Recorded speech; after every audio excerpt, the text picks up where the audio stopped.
I used to believe that marriage meant forever. That's what I thought when Marcus slipped that ring on my finger 3 years ago. His eyes full of promises. But somewhere between the honeymoon phase and our 3rd anniversary, I became a ghost in my own home. Every night, I'd watch him walk through the door, eyes glued to his phone, barely acknowledging my existence. I'd cook his favorite meals, the lasagna he used to devour, the garlic bread he'd praise, nothing. I'd wear the lingerie he used to love, stand in the doorway of his office like some desperate catalog model. He'd glance up for half a second, grunt something about being busy, and return to his screen. How was your day? I'd ask over dinner. Double quotes, fine. Did the presentation go well? That was it. That was all I got. Crumbs where there used to be a feast. Tuesday afternoon, I met Jenna at our usual coffee shop. She took one look at my face and sighed. Girl, when's the last time he actually looked at you?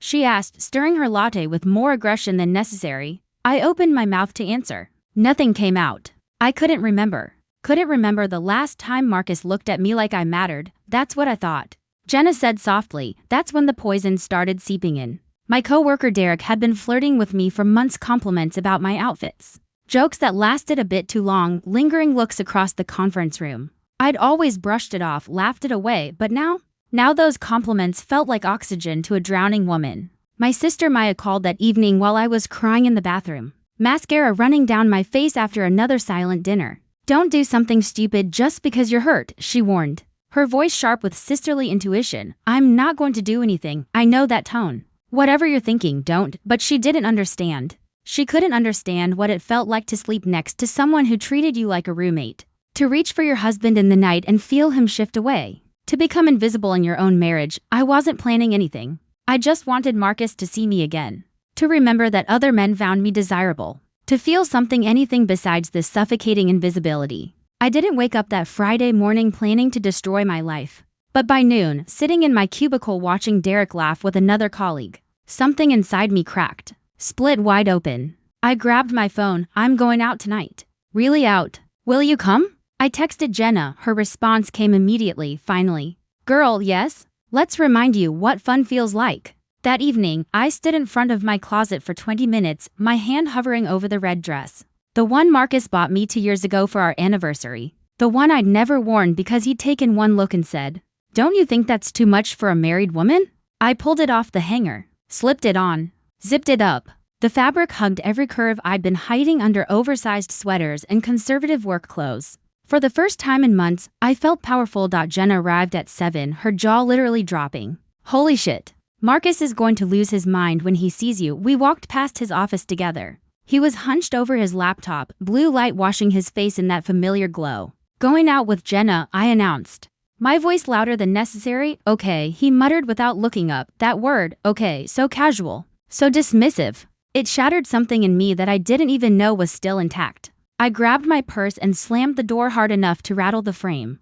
The club was everything I needed, loud, chaotic, anonymous. The music pounded through my chest like a second heartbeat. Jenna ordered shots and I threw back 3 in quick succession. Feeling the burn slide down my throat, that's when I saw him. Tall, dark eyes, confident smile. He moved through the crowd like he owned it. You look like you're trying to forget something, he said, his voice smooth as the whiskey still burning in my stomach. I laughed, bitter and sharp. Or make someone remember, I'm Adrian, does it matter? He smiled. I suppose not. Jenna pulled me onto the dance floor and Adrian followed. His hands found my waist, respectful at first, just resting there as we moved to the beat. I thought about Marcus at home, oblivious in his office. I wanted him to care. God, I just wanted him to care. The music drowned out everything, my thoughts, my guilt, my better judgment. Adrian's hands stayed on my waist, but as the night wore on and the drinks kept coming, the boundaries blurred. I felt his breath on my neck, his fingers sliding lower on my back. Jenna was dancing nearby with someone else, occasionally glancing over. I saw the concern in her eyes. Ignored it. For the first time in months, I felt seen, wanted, alive. Your husband's an idiot, Adrian whispered between songs. I should have walked away. Should have called an Uber, gone home, crawled into bed. Instead, I tilted my head back and laughed. You have no idea. What I didn't know, what I couldn't have known, was that Marcus's colleague Thomas was in the VIP section that night. I didn't see him with his camera phone out, capturing everything. Didn't see him texting Marcus, dude, you need to see this. I didn't know Marcus was reading those messages, seeing those photos. Me in Adrian's arms, my head thrown back in laughter, his lips dangerously close to my neck. Didn't know my husband was getting in his car at midnight, hands shaking on the steering wheel. Driving across town with his heart breaking in his chest, I was too busy dancing. Too busy feeling something other than invisible when Adrian suggested we get some air. I nodded. We stepped outside into the cool night. That's when I heard it. What the hell are you doing? My name roared across the parking lot like thunder. I turned and there he was, Marcus. His face was red. Eyes wild with something I hadn't seen in years. Emotion. Raw, painful emotion. Adrian stepped back immediately, hands raised. Man, I didn't know. Get away from my wife, Marcus snarled. Then his eyes found mine. And I watched something die in them. Something I'd been desperately trying to resurrect. The irony cut through my alcohol haze like a knife. I finally had his attention. But at what cost? The drive home was the longest 20 minutes of my life. Marcus wouldn't look at me. His knuckles were white on the steering wheel, jaw clenched so tight I could see the muscle jumping. It wasn't I didn't, Marcus, please, nothing happened. I just wanted. You wanted what? His voice was deadly calm. Worse than yelling. You wanted to humiliate me? Destroy our marriage? Make me look like a fool? I wanted you to see me. The words exploded out. I wanted you to remember I exist. When's the last time you touched me? Looked at me? Said my name without me having to say yours first? He finally turned and the pain in his eyes cut through me like glass. So you thought letting another man put his hands all over you was the solution?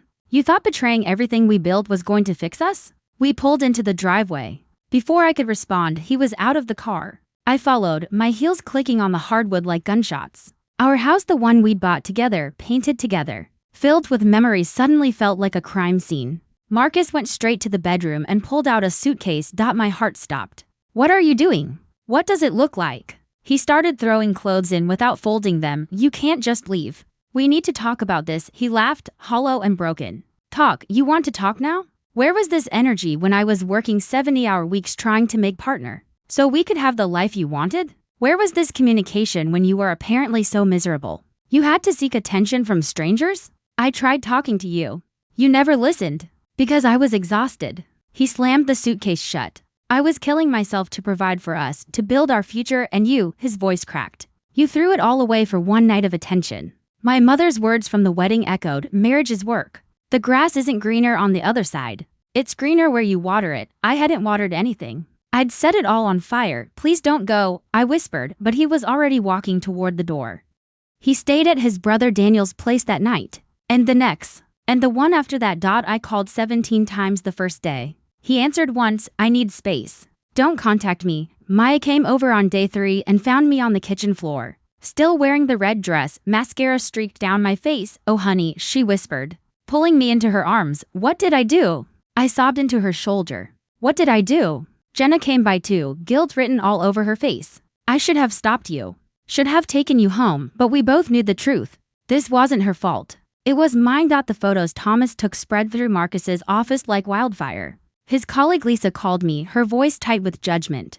Do you have any idea what you've done to him? He can barely function at work. Everyone's talking about it. I wanted to scream that I was suffering too. But I couldn't because I'd caused this. I detonated a bomb in the center of our marriage and was now standing in the rubble, wondering why everything was destroyed. A week later, Marcus agreed to meet me at a coffee shop downtown. He looked terrible, dark circles under his eyes, hair disheveled. I'm filing for divorce. He said without preamble. The words hit like a physical blow. Don't, please, we can fix this. I'll do anything. Anything? He leaned forward, eyes hard. Can you erase that night? Can you take back the fact that my entire office knows my wife was grinding on another man? Can you give me back the trust I had in you? I couldn't breathe. I made a mistake. One mistake. Doesn't 3 years of marriage count for something? One mistake? He pulled out his phone, scrolled through the photos. Each one worse than the last. This wasn't a mistake. This was a choice. Multiple choices, actually. I became someone I didn't recognize. Desperate, pathetic. I showed up at Daniel's apartment at 11 p.m. on a Tuesday. Daniel opened the door. Pity and disapproval mixing on his face. He doesn't want to see you, please. Just 5 minutes. Marcus appeared behind his brother, looking at me like I was a stranger. You need to stop this. We're over. We're not over. We're married.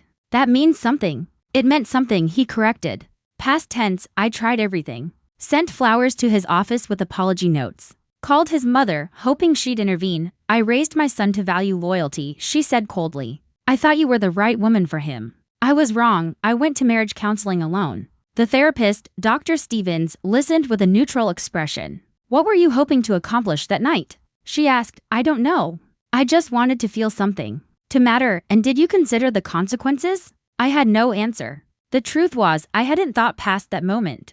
Hadn't imagined the devastation, the broken trust, the irreparable damage. Meanwhile, life moved on. Derek avoided me at work like I had a disease. Jenna stopped inviting me out. Even Maya was losing patience. You can't force him to forgive you, she said during one call. You have to accept that you might have lost him. But I couldn't. IWOULDN single quotes to months later. I saw Marcus at the grocery store with a woman I didn't recognize. She was laughing at something he said, her hand on his arm. The way I used to touch him. When he noticed me staring, he didn't look guilty or uncomfortable. Just indifferent. That indifference hurt more than any anger ever could. Because it meant he was moving on, and I was still stuck in the wreckage. 3 months post-disaster. Jenna and I met at our usual coffee shop. She looked nervous. There's something you need to know, she said, stirring her latte without drinking. About why Marcus was so distant before everything happened. My heart clenched. What do you mean?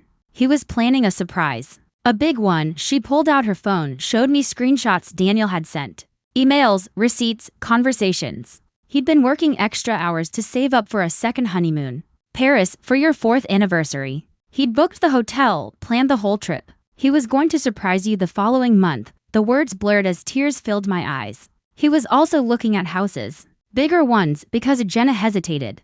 Because he wanted to start a family. He'd been researching neighborhoods, schools. He'd even talked to Daniel about being the baby's godfather. The coffee shop spun around me. There's more, Jenna said quietly. The reason he was always on his phone? He was texting his mom, asking for advice on how to be more romantic. He knew things had gotten routine, and he was trying to fix it. He just wanted it to be perfect. Why didn't he tell me? Because he wanted it to be a surprise. He wanted to see your face light up. I stumbled out of that coffee shop and drove aimlessly for hours. While I was complaining about being invisible, Marcus had been crafting a beautiful future for us. While I was seeking validation from strangers, he'd been working himself to exhaustion to make me happy. And I'd repaid him with the ultimate betrayal, the trip to Paris, the new house, the family we'd talked about creating. All of it ashes in the wind because I couldn't wait. Because I needed immediate gratification instead of trusting in what we'd built. The divorce papers arrived on a Monday morning. I stared at them for 3 hours. Marcus was giving me everything: the house, half his savings, even his grandmother's china set. He wanted nothing except to be free of me. I called him one last time. Can we meet, please? I need to see you. Maybe it was the brokenness in my voice, but he agreed. We met at the park where he'd proposed 3 years earlier. He arrived wearing a suit I'd never seen before. I know about Paris, I said before he could speak. About the house. About everything you were planning. Something flickered in his eyes: surprise, maybe pain. Jenna told me. Or rather, Daniel told Jenna, who told me. It doesn't matter now, he said quietly. It matters to me. Marcus, I need you to know that I understand now. What I did. What I destroyed. I was so focused on feeling neglected that I didn't see you were building us a future. And I was so focused on the future that I neglected the present, he admitted. I'm not blameless here. I should have communicated better. Should have made time for us instead of just working toward some distant goal. We sat in silence, watching children play on swings. A young couple walked by, holding hands and laughing. That used to be us. Can I ask you something? I finally said. That woman at the grocery store, her name is Sophia. She's a paralegal at the firm. We're talking. The words were knives, but I nodded. I had no right to be hurt. No right to be jealous. Is she good to you? She is. Then I'm glad. I meant it, even though it killed me. I hope you find happiness, Marcus. Real happiness. The kind I couldn't give you. 6 months after the divorce was finalized, I sat in Dr. Stevens' office for my last session. How are you feeling? She asked, like I'm learning to breathe underwater. I admitted. It's not natural. It doesn't feel right. But I'm surviving. I'd sold the house and moved into a small apartment across town. Maya helped me pack, carefully wrapping our wedding photos in newspaper. Do you want to keep these? She'd asked. No, but I'm not ready to throw them away either. They were in a box in my closet now, along with the divorce papers and a letter Marcus had written me on our wedding day. I couldn't bring myself to read it yet. Work became my refuge. I'd switched departments to avoid Derek, who'd quit 2 months after everything happened. Apparently, his wife had found out about his habit of flirting with married women, and his own marriage had imploded. Karma, Jenna called it. I ran into Marcus one last time, at a restaurant downtown. He was with Sophia. I could see immediately that he was different with her, lighter, happier. The way he used to be with me before I ruined everything. Sophia was beautiful in a natural way, no red dress required.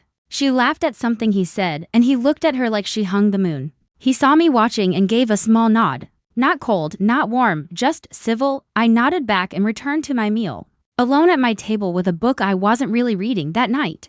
I finally opened the letter from our wedding day. His handwriting was messy but heartfelt. To my beautiful wife, I promise to love you every day. Even on the days when love is hard. I promise to choose you, over and over again through every challenge. You are my forever. Love, Marcus. I folded the letter carefully and placed it back in the box. He'd kept his promise. He'd chosen me over and over, even when I was difficult, even when life got hard. Right up until the moment I made it impossible for him to choose me anymore. That was the difference between us. He'd fought for our marriage until the very end. I'd given up after one night of feeling invisible. A year after everything ended, I stood in front of my bathroom mirror and barely recognized the woman staring back. I'd lost weight not intentionally, just from the stress and sleepless nights. My eyes looked older, wiser, sadder. I'd learned a hard truth that year: some mistakes don't get fixed. Some bridges, once burned, can't be rebuilt. Maya had started inviting me to family dinners again. Jenna and I had coffee every Thursday.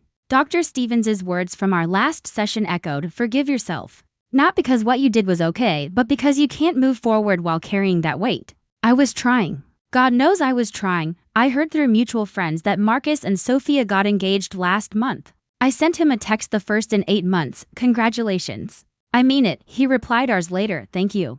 I hope you're doing well." That was it. No anger, no bitterness. Just courtesy between two people who used to know each other. I deleted his number after that. Not out of spite, but out of necessity. Some doors need to stay closed, sometimes late at night. I still wondered what would have happened if I'd just talked to Marcus that day. Instead of going to the club, if I'd grabbed his laptop, made him look at me, and had an honest conversation about feeling neglected. But that was the thing about mistakes. You couldn't undo them. You could only learn from them and pray you never made them again. I went to the club in a tight dress and let other men hold me. And when he found out, everything ended. Not with a dramatic explosion, but with a quiet, devastating collapse. That's how love dies, not with a bang, but with a photograph in a parking lot and the slow, painful realization that some things, once broken, can never be made whole again. Asterisk.